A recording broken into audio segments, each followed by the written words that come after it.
नमस्कार प्यारे बच्चों, कैसे हो आप सब। आशा करती हूँ आप सब ठीक और सुरक्षित होंगे। बच्चों, पृथ्वी से अग्नि तक इस पाठ का पहला भाग हम अपने पहले वीडियो में देख चुके हैं। आज मैं इसका दूसरा भाग यानी इसका शेष भाग जो बचा हुआ है आज हम इस वीडियो में देखेंगे। तो चलिए बढ़ते हैं अपने पाठ की ओर। इसका शीर्षक है अग्नि से पृथ्वी तक। मैंने DRDL और RCI परिवार के 2000 से भी अधिक सदस्यों को संबोधित किया। अब बच्चों, यहाँ हम देखते हैं कि जो अग्नि का जो प्रक्षेपण है वो बार बार स्थगित करना पड़ा। कम से कम 2 बार ऐसा इंसिडेंट हो चुका था। तो जो वैज्ञानिक थे उनका मनोबल बहुत कम हो गया था, वो बहुत निराश और उदास हो गए थे। तब कलाम जी ने जो 2 संस्थान हैं DRDL और RCI के परिवार के जो भी सदस्य थे यानी 2000 से भी अधिक सदस्य थे, उन्होंने उनको संबोधित किया यानी उन्होंने उनको एड्रेस किया।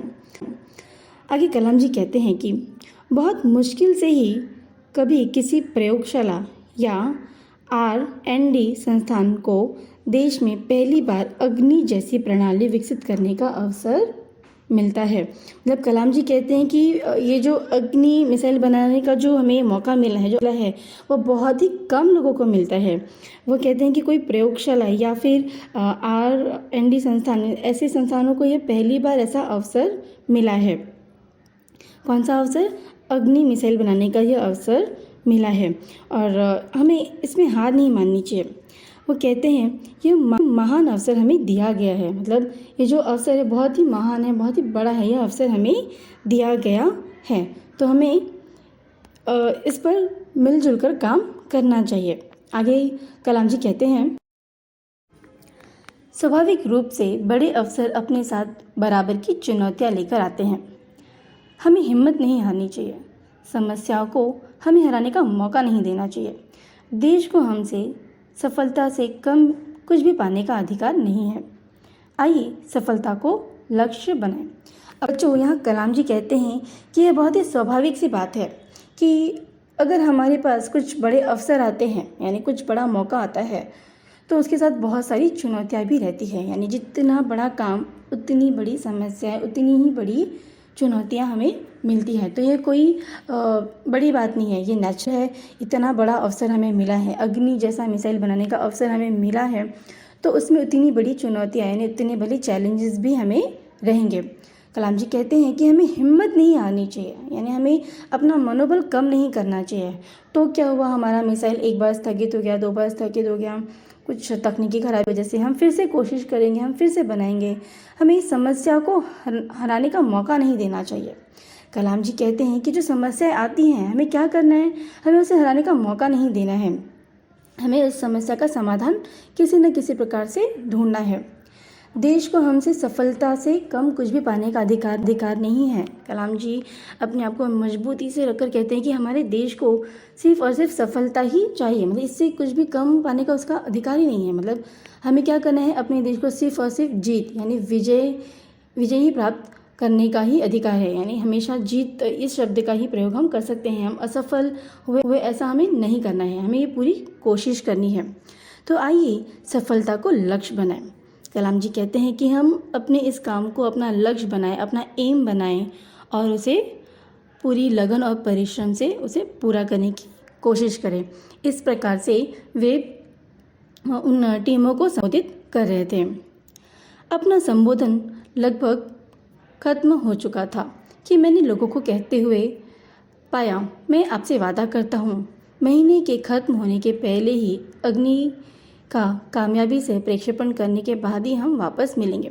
अब बच्चों, जब कलाम जी संबोधन यानी लोगों से बात कर रहे थे, ऑलमोस्ट उनका जो भाषण था, जो स्पीच थी वो ख़त्म हो चुकी थी, तब उन्होंने आपस में कुछ लोगों को बात करते हुए सुना कि मैं आपसे वादा करता हूँ। जो मेंबर्स थे, जो टीम थी, उनमें से कुछ लोगों को उन्होंने बात करते हुए सुना कि मैं आपसे वादा करता हूँ। मतलब वे मन ही मन कलाम जी से वादा कर रहे थे कि महीने के ख़त्म होने के पहले, मतलब ये जो महीना चल रहा है इसके ख़त्म होने के पहले ही जो अग्नि है उसकी कामयाबी का प्रक्षेपण करूँगा, मतलब लॉन्च पूरी तरह से करूँगा तभी मैं वापस आपसे मिलूँगा।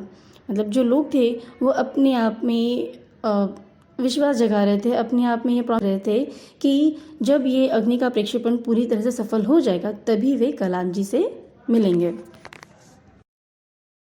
यह किसी आश्चर्य से कम नहीं था कि कैसे सैकड़ों कर्मचारियों ने लगातार काम करके प्रणाली की तैयारी का काम स्वीकारता परीक्षणों सहित केवल 10 दिन में पूरा कर डाला। लेकिन अब बाधाएं पैदा करने की बारी विपरीत मौसम की थी। अब बच्चों, कलाम जी यहाँ कहते हैं कि ये बड़ा आश्चर्य है, मतलब ये बहुत सरप्राइजिंग था कि सैकड़ों कर्मचारी यानी जितने भी वर्कर्स थे, इंजीनियर थे, सब लगातार काम कर रहे थे।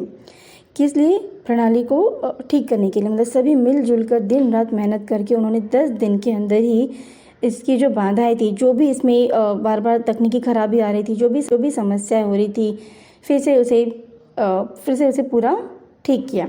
ठीक है, अब यहाँ पर वो कहते हैं ये सब तो ठीक हो गया, लेकिन अब फिर से बाधा यानी फिर से प्रॉब्लम हो रही थी। अब किसकी प्रॉब्लम हो रही थी? विपरीत मौसम की, यानी जो मौसम था उसकी अब समस्याएं आ रही थी। एक चक्रवात का खतरा मंडरा रहा था। सभी कार्य केंद्र उपग्रह संचार के जरिए आपस में जुड़े थे। मौसम संबंधी आंकड़े रुक रुक कर आने लगे और 10 मिनट के अंतराल में उनकी बाढ़ सी आ गई। अब बच्चों, अब तकनीकी खराबी तो इन्होंने सब ठीक कर दी, लेकिन अब फिर समस्या क्या थी? लॉन्चिंग के समय मौसम का था। अब वहाँ पे चक्रवात यानी जो साइक्लोन जिसे हम कहते हैं ना, समुद्र में साइक्लोन आता है, उसका खतरा बढ़ रहा था। अब सभी कार्य केंद्र, जितने भी केंद्र थे, उपग्रह संचार थे, सब आपस में जुड़े हुए थे। मतलब सभी जो मौसम विभाग की टीम होती है, कार्य केंद्र की टीम थी, जो उपग्रह संचार की टीम थी, सभी क्या थे? एक दूसरे से जुड़े हुए थे। और मौसम संबंधी जो भी आंकड़े, मतलब जैसे हम समाचार वगैरह में देखते हैं ना, न्यूज़ में देखते हैं कि मौसम का हाल हमें बताते हैं कि मौसम विभाग के जो जानकारी हमें देते हैं कि अभी क्या होने वाला है, मौसम फिर से बिगड़ने वाला है कि ठीक होने वाला है। तो ये सारी जानकारी उन्हें रुक रुक कर मिल रही थी। अगले 10 मिनट के अंतराल में उनकी बाढ़ सी आ गई। मतलब 10 मिनट के अंदर ही बवंडर सा मतलब बाढ़ सी आ गई। मौसम खराब होने की खबर उन्हें सुनाई दी। अंततः प्रक्षेपण 22 मई 1989 के रोज निर्धारित किया गया। यह पूर्णिमा की रात थी। अब बच्चों, उस समय तो प्रक्षेपण नहीं हो पाया क्योंकि मौसम में कुछ खराबी आ रही थी। ठीक है, फिर से प्रक्षेपण का यानी लॉन्चिंग का डेट रखा गया। कब रखा गया? 22 मई 1989 यानी 22 मई 1989 को फिर से एक डेट रखा गया। अब यह पूर्णिमा की रात थी। कौन सी रात थी? पूर्णिमा की रात थी। ज्वार के कारण लहरें किनारे से टकराकर और अधिक शोर मचा रही थी। मतलब जो समुद्र में जो लहरें हैं वो और जोर से टकरा रही थी और बहुत ही शोर मचा रही थी। क्या हम अग्नि के प्रक्षेपण में कल सफल होंगे? यह सवाल हमारे दिमागों में सबसे ऊपर था, लेकिन हम में से कोई भी उस सुंदर रात के जादू को खंडित करना नहीं चाहता था। अब बच्चों, मतलब पूर्णिमा की रात थी, समुद्र का किनारा था, ज्वार भाटा आ रहा था, तो समुद्र के जो लहरें हैं वो बहुत ज़ोर ज़ोर से आवाज़ें कर रही थी, शोर मचा रही थी। और जितने भी लोग थे सबके मन में यही एक सवाल था कि क्या कल हम ये जो अग्नि का प्रक्षेपण है, अग्नि का जो लॉन्चिंग है, कल हमारा सक्सेस हो जाएगा? क्या हम कुछ फिर से कुछ स्थगित नहीं हो जाए, फिर से कोई प्रॉब्लम नहीं आ जाए? बार बार उनके मन में ये चिंता हो रही थी। अब जैसे ही हमारा एग्ज़ाम होता है ना, एग्ज़ाम के बाद जब हमारे रिज़ल्ट की टाइम आती है तो हमारा मन कैसे दग दग करता रहता है, क्या होगा, कितने मार्क्स आएंगे, कैसे मिलेंगे मार्क्स, अच्छे होंगे कि नहीं। तो इसी प्रकार से वो लोग भी अंदर ही अंदर सोच रहे थे, सबके दिमाग चल रहे थे कि क्या होगा। इसके बावजूद भी उस सुंदर रात के जादू को कोई खंडित नहीं करना चाहता था। मतलब क्योंकि पूर्णिमा की रात थी, बहुत ही सुंदर रात होती है, कोई उसे खंडित करना नहीं चाहता था। एक लंबी खामोशी तोड़ते हुए आखिरकार रक्षा मंत्री महोदय ने मुझसे पूछा, कलाम, कल तुम अग्नि की कामयाबी का जश्न मनाने के लिए मुझसे क्या उपहार चाहोगे? यह एक मामूली सा सवाल था, लेकिन मैं तत्काल इसका कोई भी जवाब नहीं सोच पाया। अब सबके मन में यह डर था कि कल क्या होगा, यानी जो लॉन्चिंग का समय है उस समय क्या होगा। सबके मन में यह डर था, एक भय सा था। सब शांति से विचार कर रहे थे। बड़ी लंबी खामोशी के बाद आखिरकार जो रक्षा मंत्री हैं, मतलब उस समय के जो रक्षा मंत्री थे, उन्होंने अब्दुल कलाम जी से सवाल पूछ ही लिया। मतलब वो रुक नहीं पाए, बहुत सब शांत थे। उन्होंने बड़े ही विश्वास के साथ कलाम जी से पूछा कि अग्नि की कामयाबी का जश्न मनाने के लिए मुझसे क्या उपहार चाहोगे। मतलब जो रक्षा मंत्री थे उन्हें कहीं ना कहीं विश्वास था कि शायद हमारा ये जो अग्नि मिसाइल है अच्छे से जाएगा और हम इस मिसाइल के लॉन्चिंग में कामयाब हो जाएंगे। तो बड़े ही आत्मविश्वास के साथ वो कलाम जी से कहते हैं कि जब ये कल लॉन्च हो जाएगा, यानी ये कामयाब हो जाएंगे हम अग्नि मिसाइल को लॉन्च करने में, तब तुम मुझसे क्या उपहार चाहोगे, मतलब क्या गिफ्ट तुम मुझसे चाहोगे। ऐसा रक्षा मंत्री जी कलाम जी से कहते हैं। कलाम जी कहते हैं ये एक मामूली सा सवाल था, है ना, बहुत नॉर्मल सा सवाल था, लेकिन मैं तत्काल इसका कोई भी जवाब नहीं सोच पाया। मतलब कलाम जी कहते हैं कि मैं उस समय कुछ सोच ही नहीं पाया, मैं तुरंत उसका क्या उत्तर दूँ, क्या उसका उत्तर दूँ, मुझे कुछ समझ नहीं आया, मैं कुछ सोच नहीं पाया। मैं क्या चाहता था, क्या था जो मेरे पास नहीं था, कौन सी चीज़ मुझे और खुशी दे सकती थी। और तब मुझे जवाब मिल गया, हमें आरसीआई में लगाने के लिए 1 लाख पौधे की ज़रूरत है। मैंने कहा। अब बच्चों, रक्षा मंत्री के पूछे जाने पर कलाम जी ने तत्काल यानी तुरंत तो कोई उत्तर नहीं दिया। वो कुछ देर तक सोचते रहे। बाद में उन्होंने मन में सोचा कि मैं क्या चाहता था, मतलब ऐसा क्या है जो मैं उनसे मांगूँ, क्या था जो मेरे पास नहीं, मतलब ऐसी कौन सी चीज़ें जो मेरे पास नहीं है जो मैं उनसे उपहार में मांगूँ, जो मुझे खुशी दे सके। मतलब मैं रक्षा मंत्री से क्या उपाय मांगूँ जो मुझे खुशी दे सके, मुझे अच्छा लगे। तब उन्हें यह उपाय सूझा। तब उन्होंने कहा, मुझे जवाब में उत्तर मिला। मतलब कलाम जी कहते हैं कि तब उन्होंने जवाब दिया कि हमें आरसीआई जो सेंटर है वहाँ हमें लगाने के लिए कम से कम 1 लाख पौधे की ज़रूरत है। अब कलाम जी ने क्या उपहार मांगा, उन्होंने 1 लाख पौधे मांगे। कहाँ लगाने के लिए, आरसीआई में लगाने के लिए उन्होंने 1 लाख पौधे रक्षा मंत्री से उपहार के रूप में मांगे। अगले दिन सुबह 7:10 पर अग्नि मिसाइल प्रज्वलित हो उठी। यह एक परिपूर्ण प्रक्षेपण था। सभी उड़ान मानक पूरे हुए। यह एक दुस्वप्न भरी नींद के बाद एक खूबसूरत सुबह में जागने जैसा था।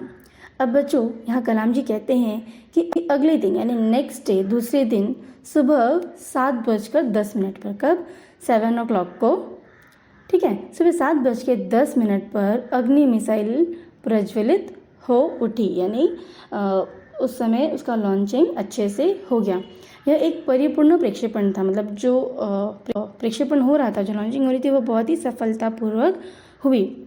सभी उड़ान मानक पूरे हुए, मतलब सभी के जो सपने थे वो पूरे हुए, जो कड़ी मेहनत थी वह पूरी हुई। कलाम जी कहते हैं कि यह एक दुस्वप्न यानी एक बुरे सपने के बाद, है ना, जो बुरा सपना हम देखते हैं, बुरे सपने भरी बात एक खूबसूरत सुबह में जागने जैसा था। मतलब कलाम जी कहते हैं जब हम बहुत भयंकर, बहुत बुरा सपना देखते हैं, उसके बाद जब दूसरी सुबह होती है, वैसा ये माहौल उन्हें लग रहा था कि शायद एक बुरा सपना ख़त्म हो गया, अब नई सुबह नई रोशनी लेकर आई है, ऐसा वो मान रहे थे।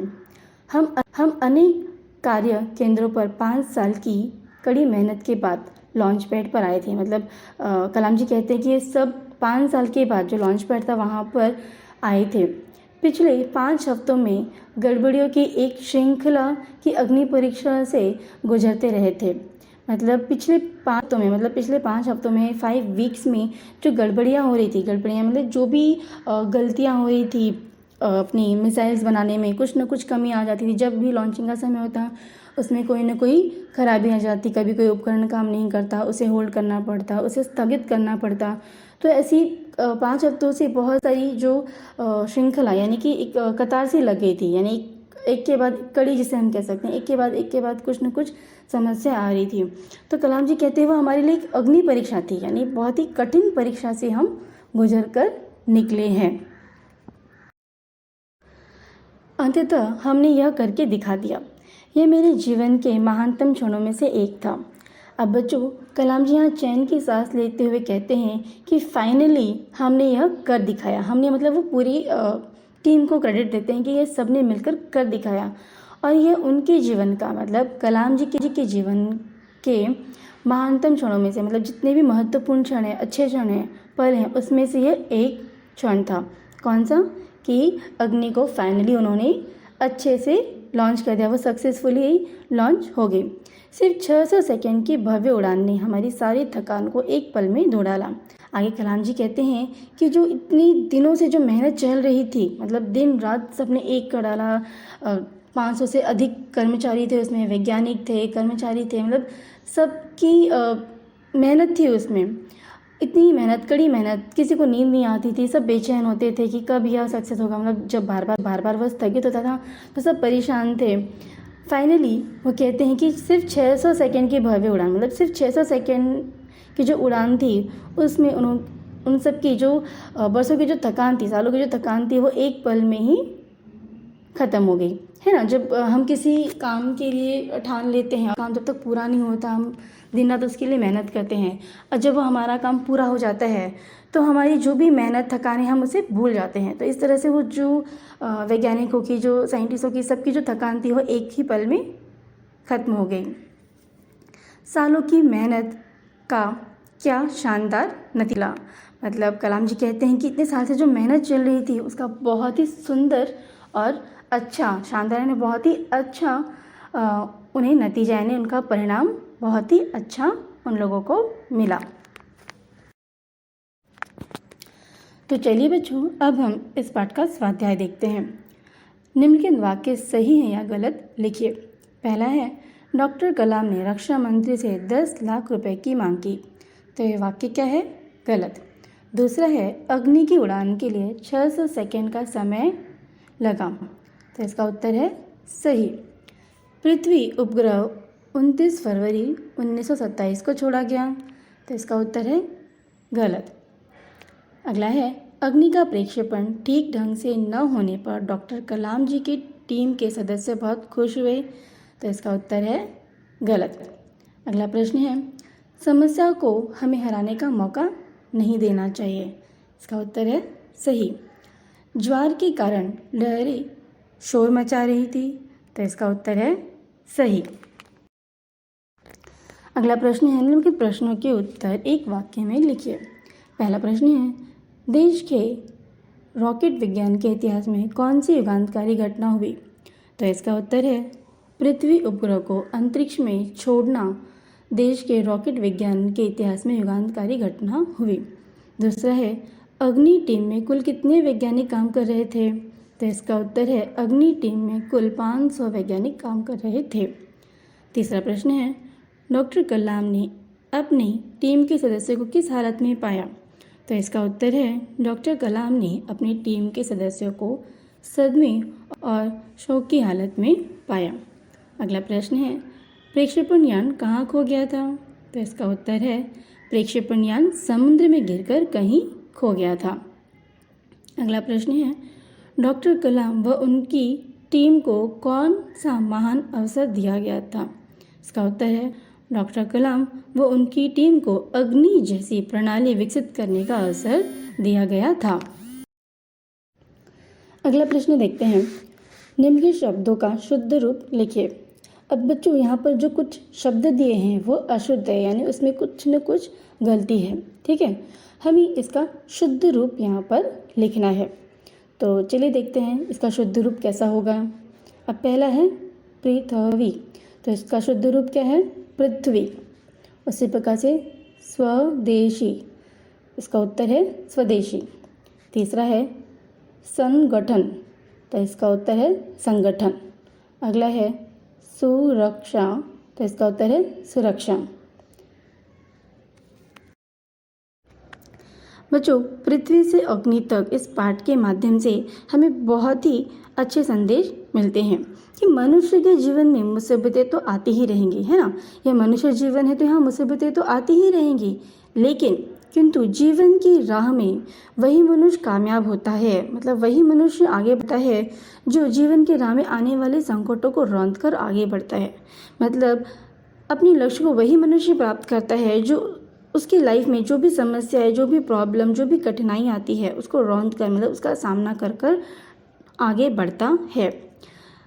हमारे देश के महान विभूति डॉक्टर APJ अब्दुल कलाम ने अपनी इस आत्मकथा के माध्यम से भारत के युवकों यानी जो यंगस्टर्स हैं और जो छात्र यानी जो स्टूडेंट्स हैं, विद्यार्थी हैं, उनको बताया है, उनको ये संदेश देना चाहे कि संकट में भी अपना आत्मविश्वास व हौसला नहीं खोना चाहिए। मतलब संकट कोई भी कठिन परिस्थिति में भी, कंडीशन में भी, कोई बुरी कंडीशन में भी हमें क्या करना चाहिए, हमें अपना आत्मविश्वास यानी अपना सेल्फ कॉन्फिडेंस नहीं खोना चाहिए, अपना हौसला बनाए रखना चाहिए।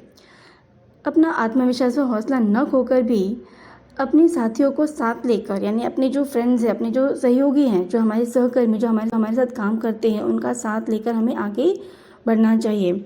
हमें यह प्रेरणा कलाम जी देते हैं। मुझे इस आत्मकथा के माध्यम से हमें यही संदेश मिलता है कि सपने उन्हीं के पूरे होते हैं जो उन सपनों को साकार करने की शक्ति व हौसला रखता है।